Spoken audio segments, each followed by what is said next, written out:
وآخر دعواهم أن الحمد لله رب العالمين۔ لیکن جن کے پاس مالی طاقت نہیں، مالک الملک کی رحمت اتنی ہے کہ اللہ ان کو بھی محروم نہیں فرماتے۔ کون سے ایسے اعمال ہیں جو اللہ تعالیٰ نے ان لوگوں کے لیے رکھے ہیں جو حج پہ نہیں جا سکے، لیکن پھر بھی اللہ ان کو حج اور عمرے کا ثواب نصیب فرما دیتے ہیں۔ ان میں سے پہلا کام، گھر سے وضو کیجئے، فرض نماز پڑھنے کے لیے مسجد میں پہنچیے، باجماعت تکبیر اولیٰ کے ساتھ نماز پڑھیے۔ رسول اللہ صلی اللہ علیہ وسلم کا فرمان ہے، صحیح الجامع کی روایت ہے، ابو امامہ رضی اللہ تعالی عنہ روایت کے راوی ہیں، جو شخص گھر سے نکلتا ہے فرض نماز پڑھنے کے لیے، اللہ تعالیٰ اس کے نامہ اعمال میں اتنا ہی اجر لکھواتے ہیں جتنا حاجی احرام باندھ کے حج کرنے جا رہا ہوتا ہے، جتنا اس کو اجر ملے گا۔ محروم نہیں کیا اللہ تعالیٰ نے۔ دوسرا عمل جس سے حج عمرے کا ثواب انسان لے سکتا ہے اگر اس کے پاس مال نہیں ہے، ایک شخص گھر سے نیت کر کے نکلتا ہے میں نے اللہ کا دین سیکھنا ہے، اور جاتا کہاں ہے؟ کسی مسجد میں جاتا ہے۔ یہ انسان کتنا عظیم ہے۔ رسول اللہ صلی اللہ علیہ وسلم کا فرمان ہے، جو شخص گھر سے نکلتا ہے صبح صبح، یا دین سیکھنے جاتا ہے یا دین سکھانے جاتا ہے۔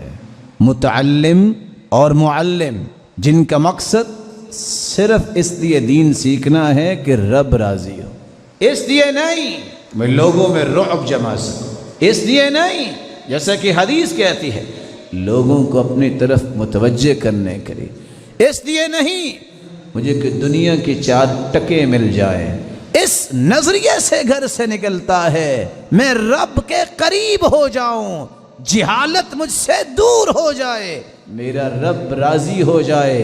یہ گھر سے نکلتا ہے 3 انعامات پاتا ہے۔ پہلا انعام، اللہ کے رسول کا فرمان ہے، اللہ کے نورانی فرشتے اس کے لیے پر بچھاتے ہیں۔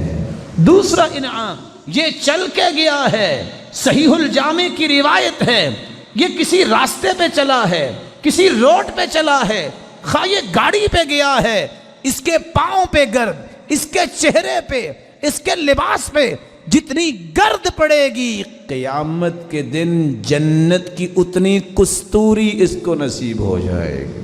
اور تیسرا انعام، یہ گیا ہے اللہ کا دین سیکھنے، اور گیا بھی ہے مسجد میں، اللہ رب العزت اس کو اتنا ہی اجر دیں گے جتنا مکمل حج کرنے والے کو اجر دیتے ہیں۔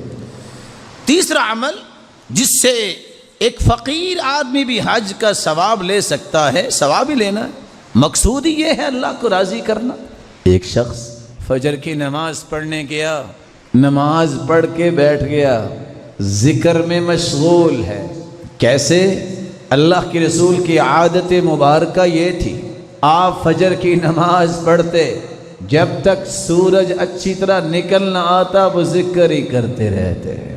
پھر اٹھ کے 2 رکعتیں پڑھتا ہے، من صلی الفجر فی جماع ثم قعد یذکر اللہ عز وجل حتی تطلع الشمس ثم صلی رکعتین كانت له كأجر حجة وعمرة تامة تامة تامة۔ جو فجر کی نماز با جماعت پڑھتا ہے، پھر بیٹھ کے ذکر کرتا ہے یہاں تک کہ سورج نکل آتا ہے، پھر اٹھ کے 2 رکعتیں پڑھتا ہے، اللہ کے رسول صلی اللہ علیہ وسلم کا فرمان ہے مکمل مکمل مکمل حج عمرے کا ثواب اسے اللہ عطا کر دیتے ہیں۔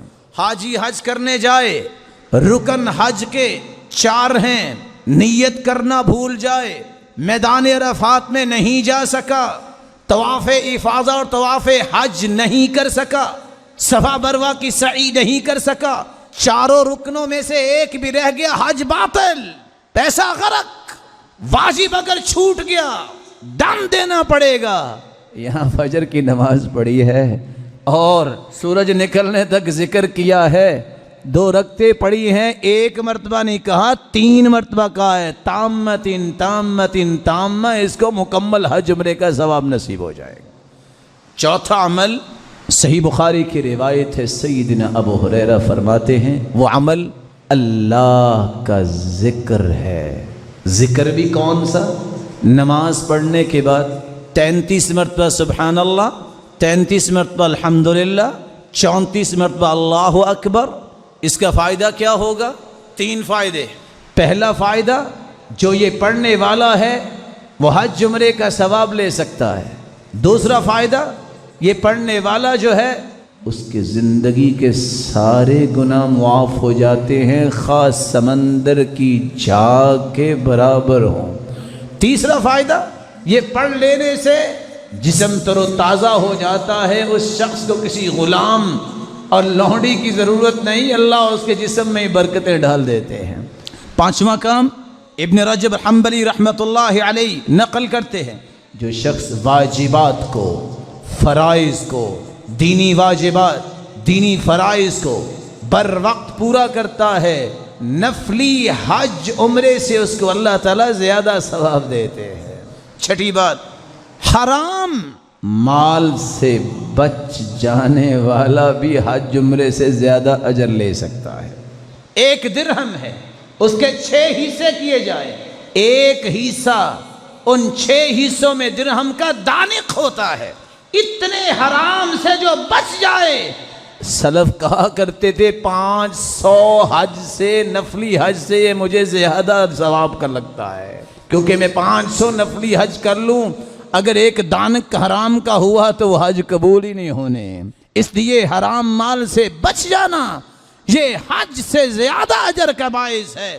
7ویں چیز، جمعے کے دن انسان بر وقت آتا ہے، خطبہ شروع ہونے سے پہلے یہ شخص کتنا اللہ کے ہاں محبوب ہے، بر وقت آنے والا، سورۃ الکہف پڑھنے والا، مسواک کر کے اچھا لباس پہننے والا، غسل کر کے خوشبو لگانے والا، بر وقت مسجد میں آئے، امام کے قریب بیٹھے، خاموشی سے سنے، خاموش ہو جائے، توجہ سے سنے، نماز امام کے ساتھ پڑھے، لغویات نہ کرے، یہ شخص نفلی حج سے زیادہ اجر حاصل کرنے والا ہے۔ 8واں کام، محنف ابن سلیم روایت کرتے ہیں، جس شخص نے رمضان کے پورے روزے رکھے، گناہ نہیں کیا، فسق و فجور نہیں کیا، تعبد، عبادت، قرآن، ذکر، صدقہ، نیکیاں کرنے کے بعد یہ شخص اس نیت سے عید پڑھنے جاتا ہے، عید کے وہ تمام احکامات کو سامنے رکھتے ہوئے، فجر کی نماز، پھر اس کے بعد اچھا لباس، کچھ کھا کے جاتا ہے، تکبیر کہتا ہے۔ عید الفطر پڑھنے والے کو اللہ عمرے کے برابر ثواب دیتا ہے، اور عید الاضحیٰ پڑھنے والے کو حج کے برابر ثواب دیتا ہے۔